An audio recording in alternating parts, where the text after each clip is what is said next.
Hi, everybody, and welcome to Authentic Points of View podcast.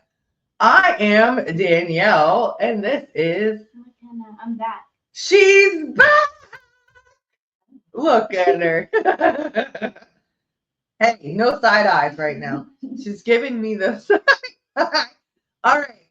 If you can tell, I sound a little funny, and I'm sorry. If you follow me, you see my videos, and I have not been feeling great.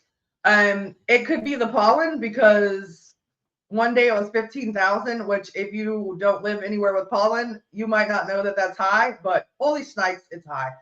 Yesterday, she's laughing at me. Yesterday it was like 8,000 out on the mountain, so very fun. Um, anyway, all right, so we're gonna go with the flow. Also, there's a tornado watch where we are, so I apologize if we are frozen. And this guest is amazing. I'm really excited. So hopefully we get to talk to her and it goes smoothly. Because Isaiah. oh, McKenna. All right, sorry. My nephew, her cousin is watching. Okay. Anyway, we're gonna get it together. I'm really excited about Teresa Rameriz, and I didn't ask her how to say her name, and I'm very sorry. She is the CEO and founder of Journey and Kindness, which kindness is important to me. It really is. And so she's also award-winning, best-selling author, motivational speaker, and kindness ambassador for loving parents who want to raise kind children. So excited for her to be here. And McKenna, take it away. Welcome to the show. Why is she laughing? Let me tell you why she's laughing, Teresa. I apologize. My nephew wrote hello McKenna. So she's really got a shout out. So she's reading. She's very excited about a shout out. And so thank you for watching, by the way, to my nephew. All right, calm down. She's having a great time already. So, are you ready? Yeah, she's back with a vengeance, everybody. We wasn't on the last couple episodes. And what, two of them, right? Yeah. And now today she's roaring and ready to go. And we're excited for you to be here, Teresa. As you see, I never know which way to point with the camera going backwards, but kindness, yeah. Kindness is We're good. Yes, I see yours too. So kindness is really important to me. Somebody asked me the other day, I was on a call and I took away my sign and they said, "Is your podcast called Be Kind?" I'm like, no, I just really think it's important. So why is kindness so important to you, and what does it mean to you? Kindness means lifting up other people. That's my definition. If you're not lifting up other people, you're not being kind. My opinion, my definition. And I'll tell you how this all got started. There was a school shooting down in Florida back in 2018. And no, I didn't know anybody there, but I just was compelled to sit down and write a letter saying, "Dear students," and I sympathized with them, I grieved with them, but then I wanted to do something more. I wanted to empower them. And I have learned that being kind to each other does empower you. It is a superpower. And I wanted those kids to realize that they don't have to wait for laws to change. They don't have to wait for the school to change their policy. They can make a difference, whether that be sitting with that kid that's sitting alone at lunch, picking up the fallen pencils that went all over the hallway, whatever it looks like. But just by being kind to each other, you can change the way your school is. And that's kind of how I got started. And what really drives me, in 2020, everything shut down. I had been talking to kids. Now we're like, okay, we're all on the computer. Everybody's trying to figure out the new normal. And I, like you guys, you spend a lot of time on social media. And that's where I found out how cruel adults were being to each other. And I don't know, you, Danielle, if you figured it out. McKenna probably reads what you post. And So what are you posting? Are you posting those kind, positive messages, or are you chewing out another adult over something stupid and Right. being just nasty? And that's what I found out, a lot of adults. So I said, I got to get to the parents. I have got to get to the parents, because the kids, whether they realize it or not, they go to their parents as a model for how they are supposed to behave. 9 times out of 10, they're going to model after what their parents are saying and doing. And so that's how I started, just getting in there and saying, what are you modeling for your children? That's so important. Do you have a question? Yeah. When did you start? Speak up. Oh, okay. When did you start realizing that this was as big as a problem as it was? She just said. It's okay. Go ahead. That's okay. No, it was one, it was a school shooting, but it was one of many school shootings. And why that one, I do feel that God kind of called me to say, no, now we got to do something now, and we can do better. And there was also I've done some research. I've done a lot of research. What am I saying? I've done a ton of research. And if you and I exchange an act of kindness, our serotonin levels go up. And serotonin are our happy hormones. And so from one act of kindness, you and I are both happy. But the truly fascinating thing is that anybody else that watched that, their happy hormones are also going up. So that is what really started to say, okay, I've got the proof, I've got the studies. We need to make this happen, because we can make a difference. And people just have to know that it does truly make a difference. Most people kind of say, it's fluffy, it's nice. I helped out with that charity. But there's so much more to it. Yeah, I love that. So something that I do, and I try to do one kind thing a day. Sometimes it's way more than that. Sometimes I get to the end of the day and I was like, oh, what? But some kind things are like holding doors open. It doesn't have to cost. Like, I hold doors open for people. I go to the laundromat. So when I do that, somebody has a heavy thing, I might help them with it. It could be anything like that. Sometimes I feel called to like pay for the person behind me or something like that. But it's really important to intentionally like realize, okay, well, have I done anything kind today? Because you could change somebody's life. And I don't talk about the heavy stuff on this because it's for kids. And but my brother died a certain way. And so well, I can say the word suicide, but so I feel like, with him, he might not have felt the kindness or even inside himself. So you never know what somebody's going through that day. And just being kind, like you said, the serotonin and everything, that's amazing. So Yeah. Go ahead. You can say something. No, I was just going to say, and it is the simple, that's what my book is a blueprint, as I call it, that it's just a simple process to the everyday things and be intentional.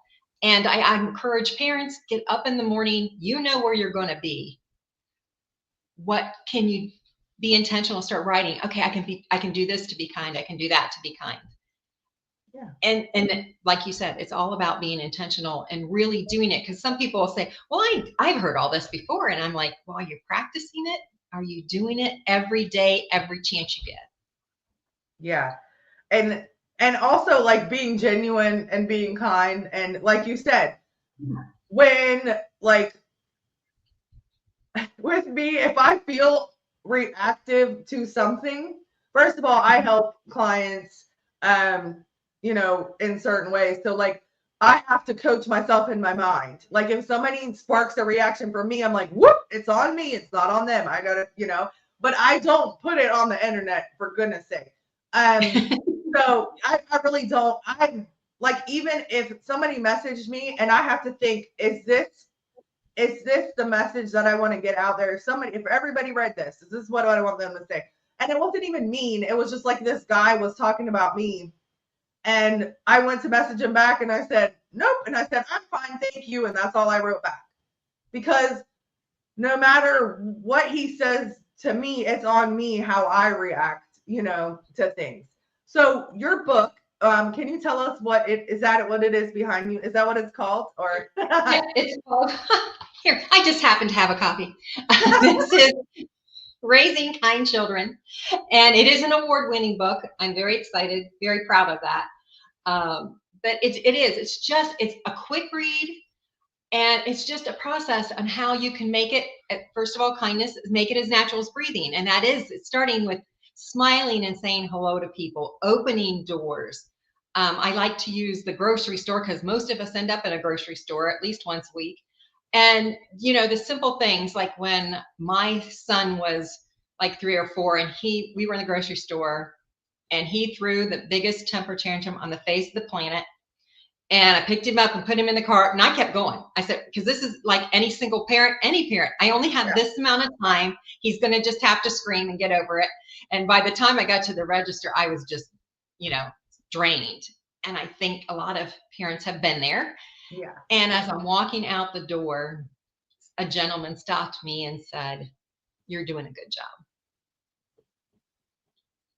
That made all the difference in the world, because at this point I'm thinking I must be the worst parent in the world because my kid is not doing what he's told and he's screaming his head off for a long time. So yeah, just something like, somebody, you're doing a great job. That's all it took. A very simple thing, doesn't cost anything, but that's, again, people looking to be intentional. Another great grocery store example is a gentleman or a woman was in the produce department, and she had the crying toddler in the cart, and you could just see it on her face. I just have to get a few things done. And she's trying desperately to open those plastic produce bags. And you could just see, I felt her tension. And a gentleman walked over, took the bag from her, opened it up and handed it back. And then he just left. And the woman's standing here going, "Oh, my life has just taken, all the worries have just been lifted off her shoulders. She's got a whole new aspect." And the child even stopped crying. But it's those little things, and you practice this on every day, and you're making it as natural as breathing. And that's where you want to get, because then you can get into the community sock drives, non-perishable food items, and get the kids all involved in it. And then we can move on to, like you had said, somebody was being nasty and I have to think about how I respond. Well, if you're already making kindness as natural as breathing, those awkward situations are going to be easier for you to react in a kind way versus a let me go back at him way. Yeah, absolutely. Yes. I think that it's good that you're spreading the word that kindness doesn't cost anything, because a lot of people think that it has to be something big, like something like fancy or expensive. That's not what kindness is, because that is like overdoing it. Like, that's nice, but you could have done something for free that means the same amount. And that's so true. And people say, "I can't afford that." Well, I'm asking you to open a door. I'm asking you to smile at somebody. That's easy. Yeah. That's easy. You can do, and you can do that kind of at school.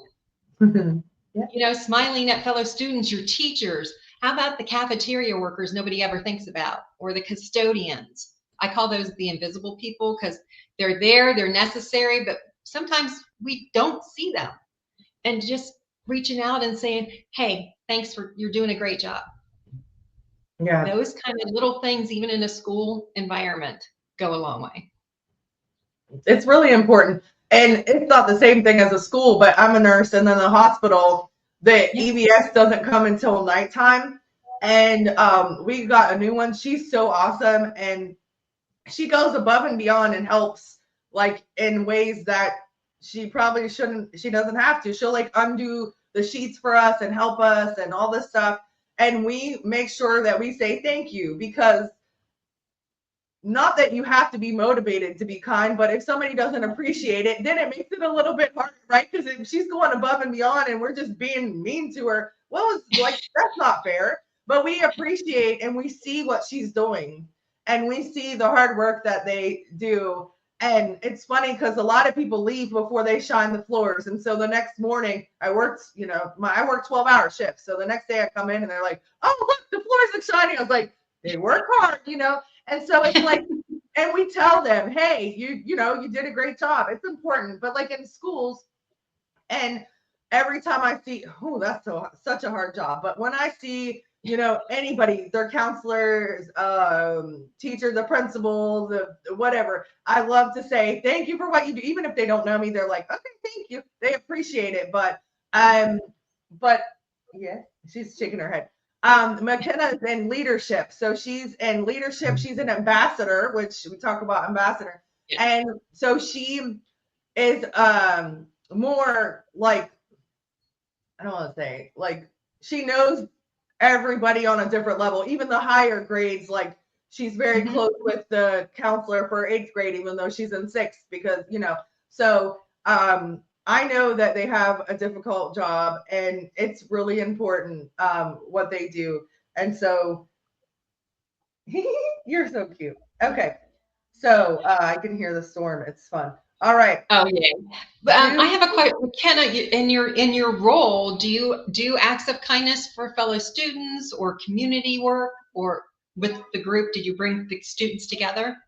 Yes, I try to bring people up every day even when I don't have a meeting, like a leadership meeting or anything. I still try my best. Like even at the beginning of the school year when I wasn't in any clubs or anything, and I was just going from class to class. There was this kid who dropped something, and everybody was just like walking over him because like we only had 3 minutes to get to class. But I was late to class because I was helping him, and I still got in trouble. But it's the kindness that matters. It is the kindness that matters. And I like to encourage teachers when I talk to them, like what you just did, you helped a kid out in the hallway pick their stuff up, is that some way acknowledge you, and whether it be, and I know candy's not preferred, but a little Jolly Rancher or a sticker or something that says, yes, I saw you and I saw you doing something good. I think her school's really good about that. You can, if you want, McKenna, even though we're interviewing her, you can tell her what you guys are doing with the suicide awareness. Like, so she's part of the team, and her uncle, she never got to meet her uncle, but she's part of the team that she makes the poster and everything. And what are you guys doing? We're doing a choice week that's based on the program SOS, which is Signs of Suicide, and I'm the leader of it, and I basically help with all the activities and all the people that are gonna be there, like the face painter, the cone ice, and everything. And I make the posters and I advertise it the week and then the day. Oh, I love that. That's amazing. Yeah, absolutely. I love that.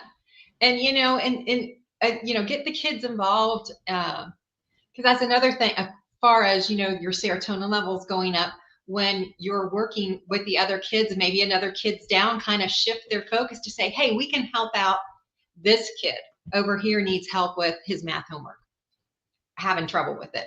Things like that, or this one over here, you read really well. You could help them with their reading skills and lift those up. It's kind of, just shifting the focus from themselves to helping others. And that helps those happy hormones. And that helps reduce, the suicide as well. The anxiety and the stress. Yes. Yes, go ahead. Oh. She said, I have a question. I didn't ask. She goes, for her. I'm like, yes, that's our guest. You may ask it. So if somebody is upset or sad, and what are some ways that you can help them feel better? Like really dive deep into some ways of kindness for people who are upset. McKenna, I think some of the one best way is just to listen. Because sometimes people feel alone. I have no one to talk to. I have no one to do anything. So if you see a kid that's definitely down, sit down next to them. Say, how's your day going?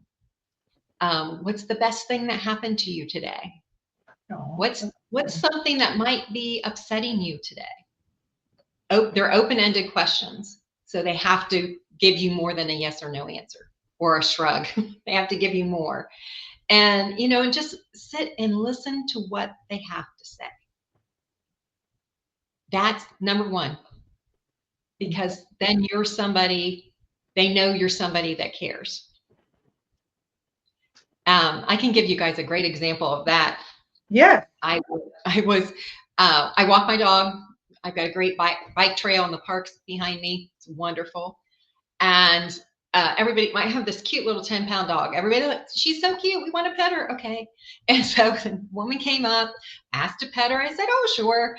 But then we were on the steps. She sits down. And of course, my dog, heaven forbid, she doesn't get any attention. She jumps up into the woman's lap like my mommy ignores me all the time. But the woman starts petting her. And then she starts to talk and she has tears. Uh-oh. I didn't see this coming. And my husband died 6 months ago. And I just lost my beloved dog 2 weeks ago. And she just I sit there, I'm trying not to bawl myself because I'm just my heartbroken for her. And she's petting the dog and she just continues to talk. I don't know how long we sat there, but then she finally stops, takes a deep breath, stands up, wiping her tears away. And she said, thank you. I haven't felt that good in months. I didn't do anything. I let her pet my dog and I listened. But you never know what somebody's going through. So if you have the opportunity, just sit and listen to somebody. And maybe you won't know what a good thing you did, but they do. That's so sweet. And I love that. I love those situations. And you're such a great person. And thank you for being such a wonderful person.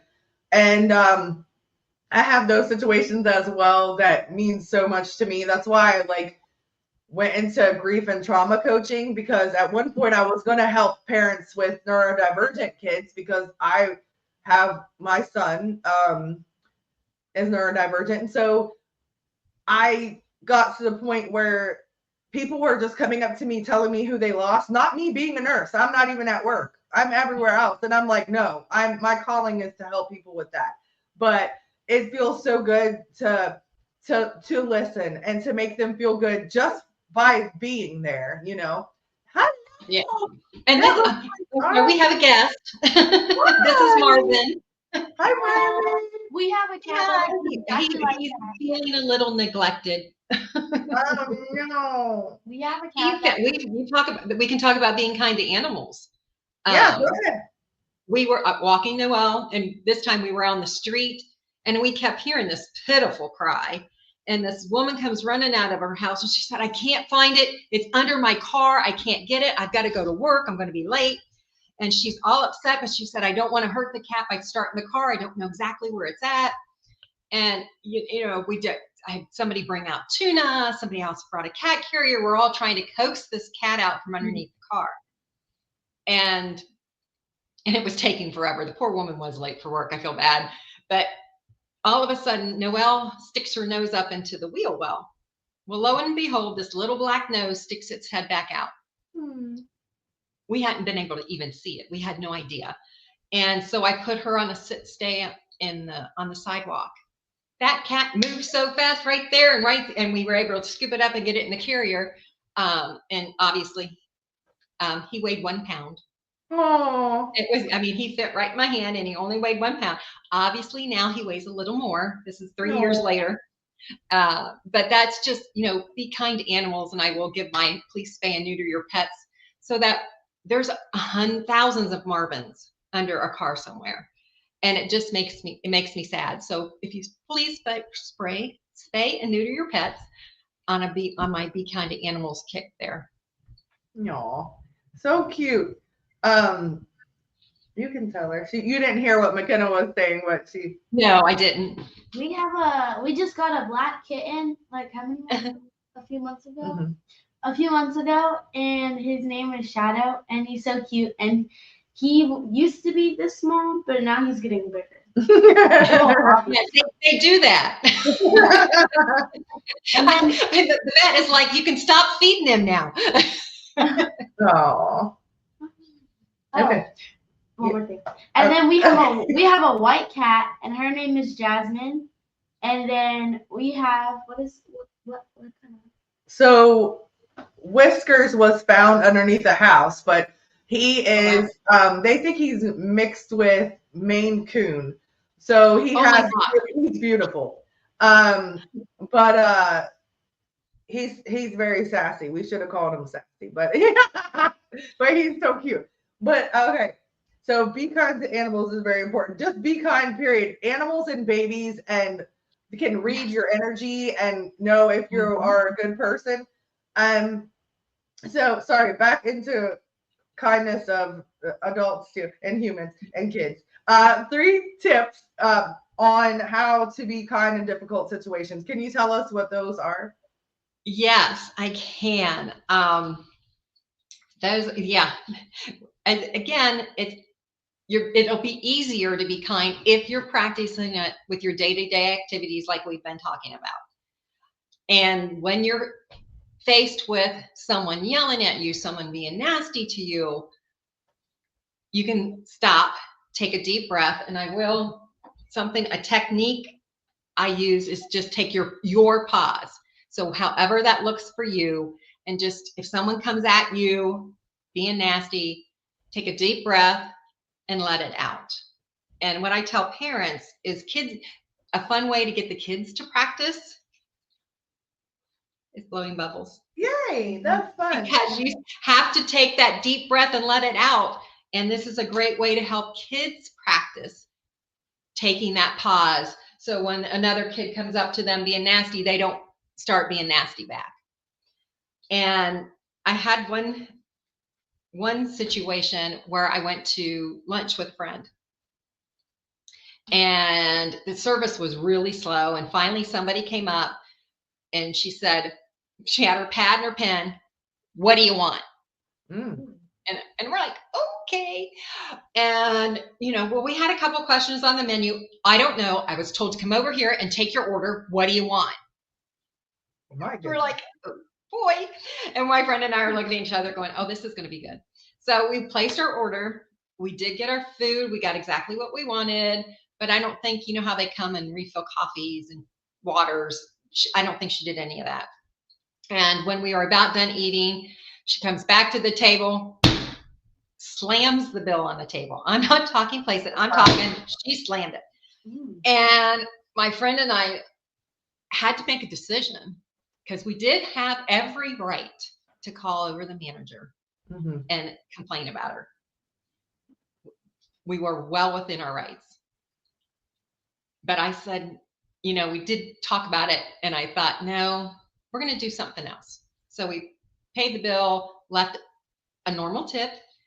And on her receipt, I put a smiley face and wrote, you are designed to shine. No. Then we just gathered our stuff up and walked on out the door. Lo and behold, she chases us down in the parking lot and says to me, thank you. I really needed to hear that today. Aww. You never know what someone is going through. So choose that kindness route. And we had to take a pause. We had to sit back and say, what are we going to choose? We had our right to complain, but we chose the kindness route. And who knew it made all the difference to her. And then we think it made all the difference to the other customers that came behind us. So yeah, there was a ripple effect that happened. We didn't get to see it, but we know it happened. So that's one technique, is that she was angry, but she really wasn't angry at us. Right. She was angry about what happened last night, last week, whatever happened before she got here. It had nothing to do with us. We were just in the way.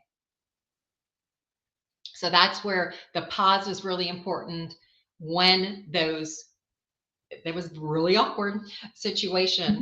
So that's one thing to do. Another one is humor. Now you got to be careful. Don't use sarcasm because not everybody understands your sarcasm. But road rage, great example. And I was personally pulling off an exit ramp, and I'm sitting on the exit ramp. The guy ahead of me gets out of the car, and he is yelling and waving his hands, and he's coming right for me. And I'm like, uh-oh, I have no idea what I did to this day. I have no idea what I did to make him so mad, which is the case in most road rage situations. People do not know they did something wrong. So I'm sitting here going, this guy is going to beat me up in my car. What am I going to do? Well, there was a reason, but I won't tell you. What I did was get out my clown nose. And then I just waved through the windshield, and he couldn't stop fast enough. He's like, oh my gosh, whipped around, went back in his car, went about his day. And I always to this day wonder what he told people when he got to his destination about the crazy lady with the clown nose. So you can use, if you can rattle off the one-liners, I really stink at that, so I don't. But I do like props, and I am not afraid to put a clown nose on. So, but what happens is it startles people. You stop, and then if a conversation is needed, you can have a nice, calm conversation and talk it out. You know, you can use it I say parents can use it. You walk into your room and you've got two kids going at it. They're just fighting. And you can put the clown nose on and say, okay, neutral corners, stop. Now, if it's my kids, they're going to say, okay, there she goes again. But then they stop. And then you can sit them down and say, okay, what's going on? He wanted to play on the PlayStation longer, wanted to do this, whatever the case is. He already had his 15 minutes, whatever. But you can talk it out and work it out. And that's the whole point of a lot of these, is that it stops you from that irrational train of anger and resentment. And like we talked about before, it's all how you react. You can't change how they react, right? But you can change how you react. And the last technique I have, I started off with a quote by W.C. Fields. Just because you're invited to an argument doesn't mean you have to attend. So somebody's arguing with you, trying to, I mean, how many times, Danielle, have you been pulled into a argument and you don't even realize you're in it until you're halfway through? You're like, how did I get here? I don't want to be arguing over this. Yeah. It happens. It does. It happens all the time. So you want to decide, do I need to be right? Or do I need to be kind? And you can say things like, that's interesting. Thank you for your opinion. I'll give it some thought. And those kinds of things stop the argument. It shuts it down. They have nowhere else to go with that. So that's always helpful. And then sometimes you just have to walk away. Mm-hmm. Just walk away from it. You just don't, there's nothing. You can't, you've tried your techniques, nothing worrying, and just say, I'll see you later, and just walk away. Yeah. Wow. Those are great. I love them. And I want to ask McKenna, who is almost 12, and 6th grade girls are so fun. And they love to go bibbidi bibbidi boo, bibbidi boo, bibbidi boo. So that's what it sounds like to me, McKenna. Don't give me that. Bibbidi friendly. Bibbidi boo is friendly. Bibbidi boo. That's more friendly than so how do you feel about what she just said, and how do you think you can implement that in your life at school? I think that I can apply that to my life, really, because I like making jokes, so the humor one will be really good for me. And there you go. Yeah, but at school there's a lot of drama, and I always somehow get pulled into it, and I don't want to be into it because I don't want to get in trouble. So I'll definitely use some of those at school. So what? Yeah, so you're in the drama. You don't have to join that argument. You don't have to, just because you're invited. And then just say, you can do that. That's interesting. Really, really. Or I'll, great opinion. I'll give it some thought. Great idea. I'll give it some thought, and then toodle on off. Yeah. Thank you for saying that, because I tell her that all the time. She's a great kid. She's in Bible study. They make baskets for homeless. She's a great kid. She loves to be kind and help people, but she also a little bit likes the drama where she'll repeat it to me, and I'm like, I don't want to know. I don't like, if like, you don't have to tell me who this one and this one was fighting and this and that. That's like, to me, I'm not saying that children are toxic, but that's the kind of negative energy that I just don't want to invite. Yeah. And it's not that she can't talk to me about anything. She can, but I feel like her taking that is just drawing it into our house, and we're not involved. So she likes to help people so this is the kind of kid that I was. People made fun of me. When there was a physical fight, I would go run and get help. And people would make fun of me because they were like, they loved the fight. And I'm like, no. I would go get the adults. I would make sure everybody was okay. And so many, many years later, now I'm a nurse and I help people, and I'm a life coach, and I'm the author and speaker and all that stuff too. But I'm not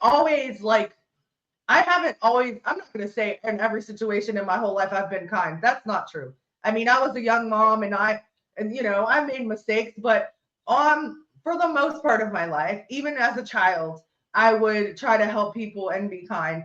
But thank goodness, for the most part, I didn't care what people thought about that, because people would make fun of me, and I still was the same way. But my kids so much are not. Two of them are not so much like that. She doesn't like fighting, but she's 11, so she's like, "Ooh, what's happening?" She's like, I feel like that's true. But there's a lot of adults who say, "Ooh, a fight," and will do the same thing. So I can't really say that it's just the kids that do that. Adults do it all the time. That's right. And I am by far not perfect. And I have my moments too where I'm not kind. I get tired, the things happen. But what I want to say to you, McKenna, is, did you know, if you do join into the argument, if you do join into the fight, you're giving the glory to the devil. Whoa. But if you choose not to accept that invitation to the argument, the fight, the drama, you're giving the glory to God. Wow. That's deep. She said that's something to think about. It is deep. But that's a good thing, because it is deep, but those things they're thought provoking. So when you're about to do something and you think, oh wow, am I glorifying God or the devil? That makes you go, whoop, halt. Makes you think, seriously. I love, you're so awesome. I love all your advice. And again, also because I love kindness. So I'm like, but no, it's really important. So when you teach the parents, what exactly are you, other than them leading by example, what are some things that you would teach the parents out there listening right now to show their kids to be kind through them? Not through them, but Yeah, the thing I emphasize mostly is that they are their kids' role model, whether they think they are or not. And if you're posting the nasty stuff online, your kid's going to think that's okay too. If you're the one yelling and you're in the car behind the wheel yelling and screaming, the 15-year-old that's going to be driving next year is watching that saying, oh, when I get behind the wheel, I can do that too. Right. Yeah, you're giving your kids, so what you're modeling, you're giving your kids permission to do the same thing. Gossip, not that I think you're gossiping, Danielle, but those other girls, what are their parents doing at the soccer field, at the basketball game on the sidelines, at the ballet class, at the chess club? What are they doing on the sidelines? And because their kids are picking that up. So gossip is not, God doesn't like gossip either. So, but again, your kids see and hear everything you're doing. whether you think they can or not. You know, I know a lot of people say, well, I do whatever I want in the car because kids are in the back seat with headphones on. So I did a test. I have great nieces and nephews, so I did a test. They heard every little thing I said, and because I would say things. And what do you think? Well, we think da, da, da, da, da. I'm like, okay, this is interesting. So they do. They hear it, they see it, they're watching you. So what are you doing? Are you being the CEO of the family? Do you have control? Are you setting values and philosophies you want to instill in your children? You have to make that decision first. What do you want your children to do, to model? And then you be the model. Yeah, I love that. It's really important.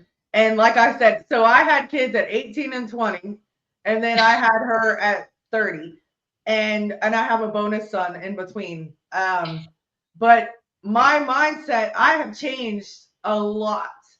And so I can't go back and fix how I behaved with the other ones, but it's really important that they see they're grown men, three of them, and that they see.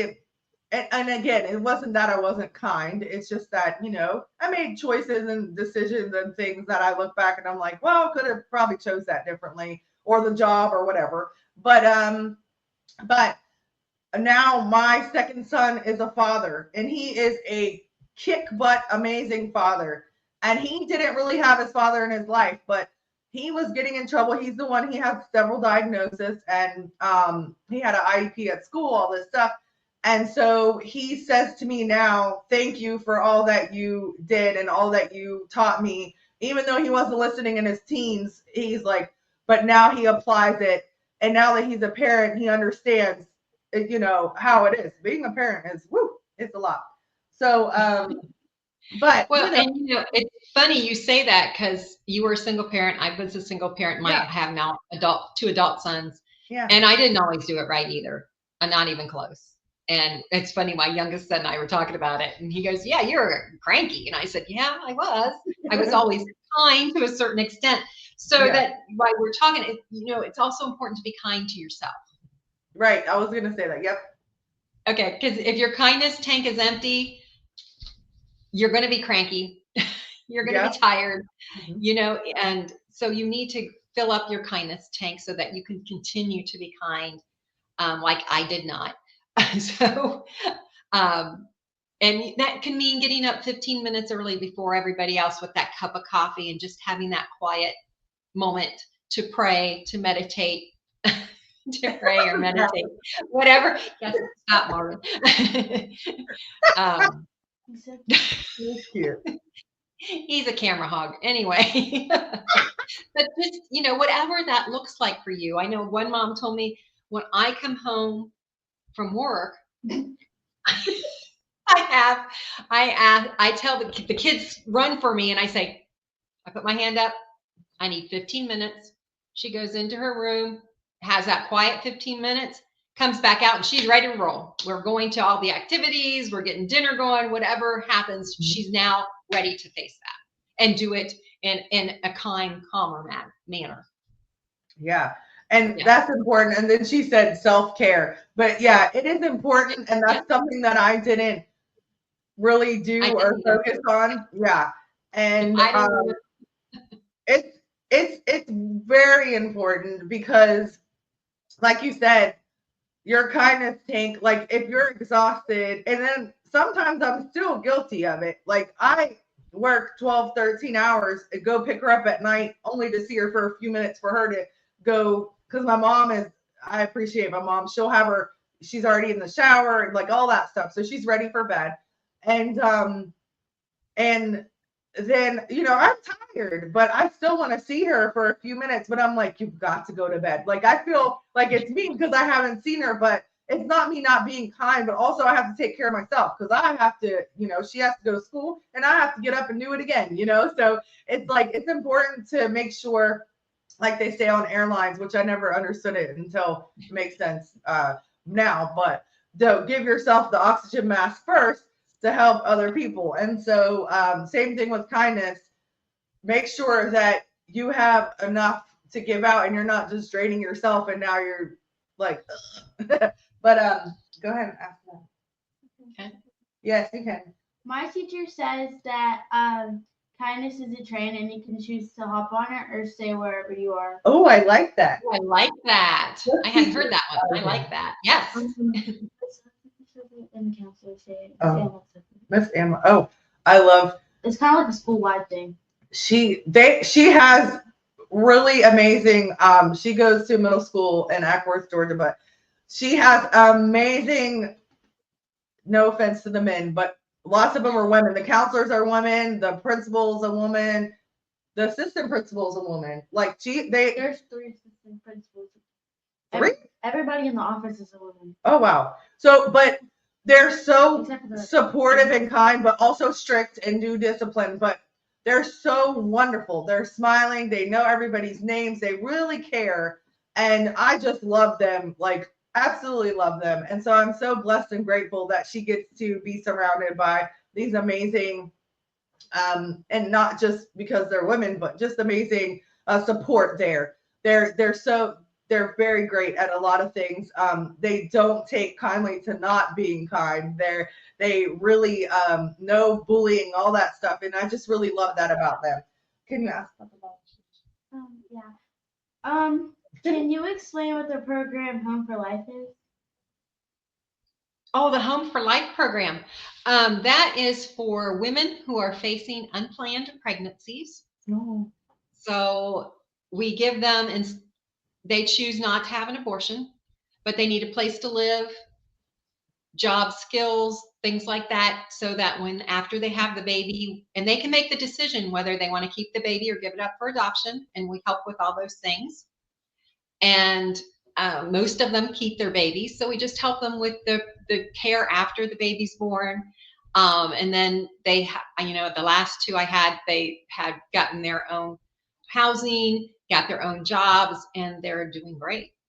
So, but it's just, we give them a leg up to help them through a difficult time that they needed help with. And, sometimes families turn people out or they're not supportive, and we're that support that they didn't have. That is beautiful. I talk about it a lot, but I just started talking about it for the last few months. But when I was pregnant with my second son, I lived in a homeless shelter, and so it was me and my 1.5-year-old, and so somewhere like that, like to give young ladies the support that they need, because it's a really scary thing, and no matter what age you are when you're having a kid, it's really scary, even if it's planned or not planned. But yeah, so that's so beautiful. I love that, and you are awesome. What area is that foundation in? It is in Monroe, Ohio, which is about halfway between Cincinnati and Dayton. Awesome. And I know, I know there's one in the a different organization, but they do the same thing in the Nashville area. Awesome. So there are out there. You just might have to look a little, but there are different ones across the country.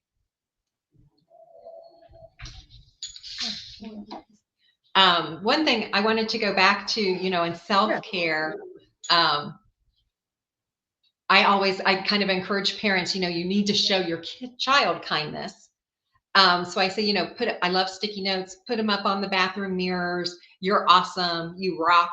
You're smart. You've got this.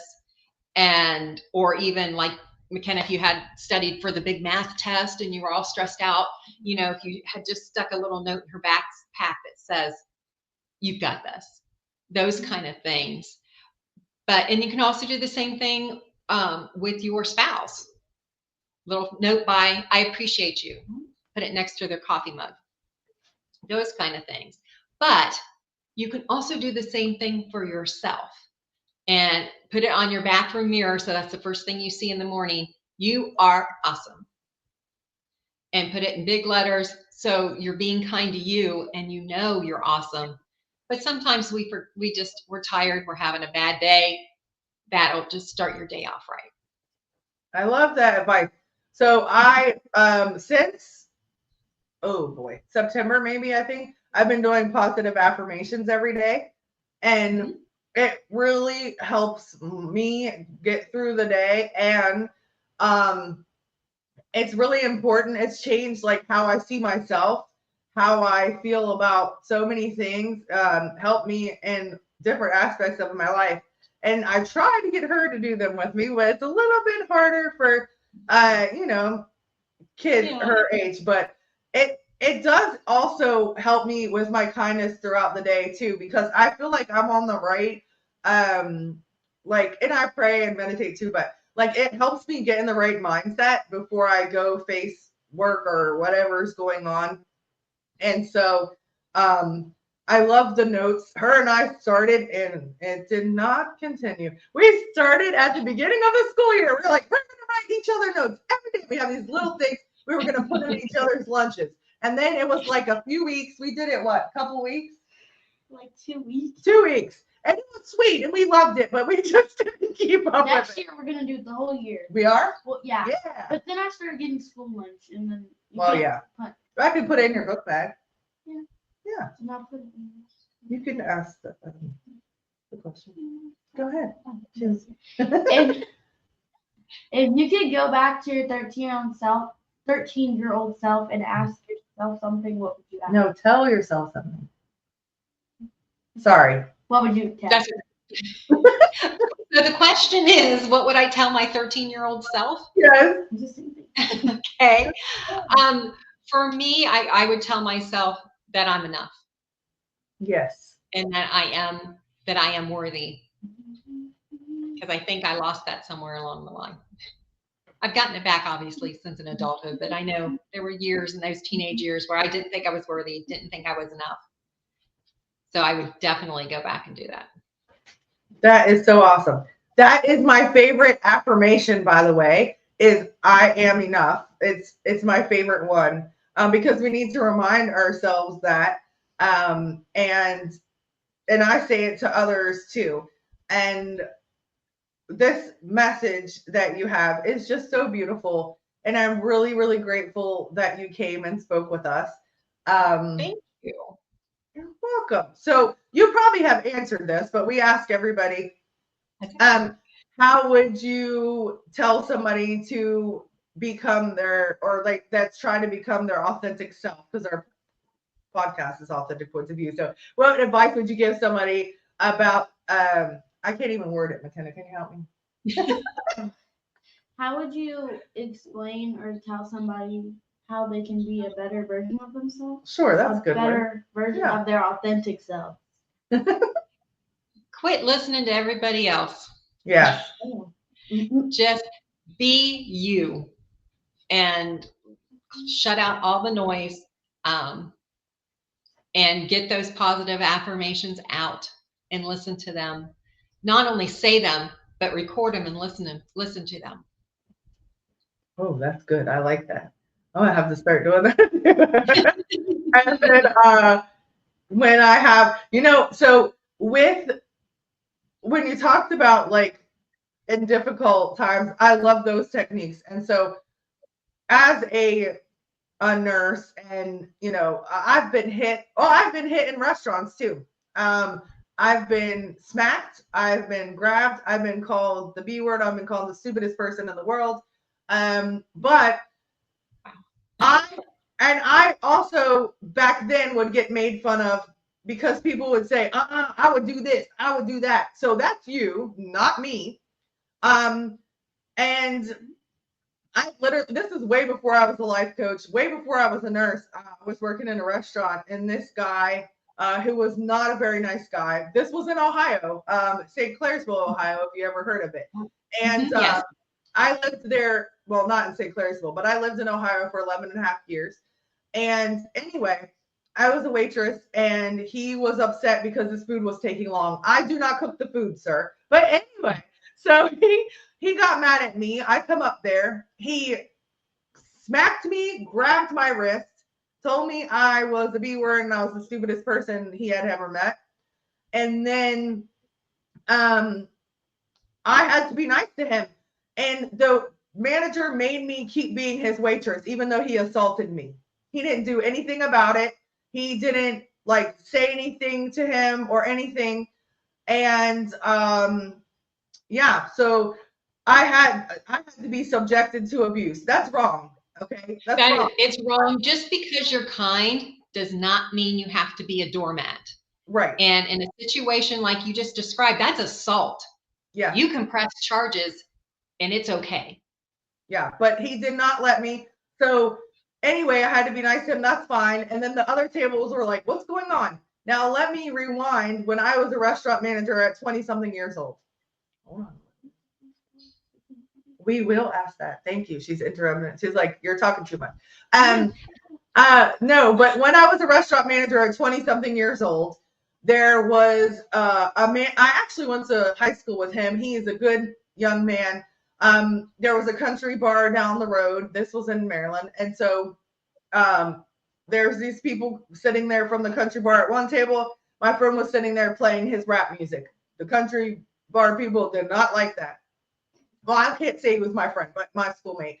So they called the cops on him at the restaurant. He didn't do anything wrong. Instead of saying, hey, turn that down, they called him a racial slur, called the cops on him. The cops came and tried to take him away. And I said, no, sir, he didn't do anything wrong. So when the police left, I let him eat his food because he did nothing wrong. I told him, hey, turn it down a little bit. Let him eat his food. And told those people if they wanted to be like that, then they can leave, because that's not how we treat people in the world. And so that kindness meant a lot to him. And then everybody around there sees that I'm not going to tolerate that. That's not okay. So, you know, the way that I was a manager and spoke up for someone, that guy didn't even, I was his employee and he didn't even speak up for me, but I had the choice of how I was going to react, you know, and this was many, many years ago. And so I'm not condoning violence. It's not okay, but it's on me, not what he did to me. I have to see, am I going to let it ruin my whole day? Because then I would have treated everybody horrible the whole day probably, but I didn't choose to do that. So McKenna wants to ask you. Go ahead, McKenna. Go ahead. Where can we find you? You can find me at journeyandkindness.com, and there is a contact list there that you can find. And I do also, and I know you're going to share these links, but I do want to offer all your audience 75 acts of kindness. And it's just a list. So if parents are out there, they don't know where to start. They're like, yeah, be intentional. What do I do?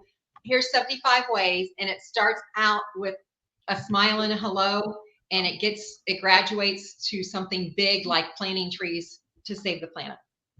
That's amazing. So, and there's a lot of ideas in between. Sorry, we're trying to type it. We're not very smooth with stuff. There we go. Is that right? Yes, that's right. And I have another link for the free list that I'll share with you. Okay. Yes, I'll put that in the show notes, and I'll put it on the videos that are live and people can go back. It also goes to audio, so I'm going to put that on there too, so people that listen on Spotify or Apple or Google or whatever, they can find that as well. That's so awesome. I love that. All right. Thank you so much for being patient and kind to us when we're just doing things last minute, and it's my internet was cutting in and out earlier, but I hope was it okay the whole time? Or yeah, it was. It was. Okay, perfect. I just put that other link in there. Okay. Thank you so much. All right. Do you have anything? I just wanted to say thank you so much for being our guest. Well, thank you so much for having me. This has been a great, wonderful conversation. Yes, great. Thank you for putting that there.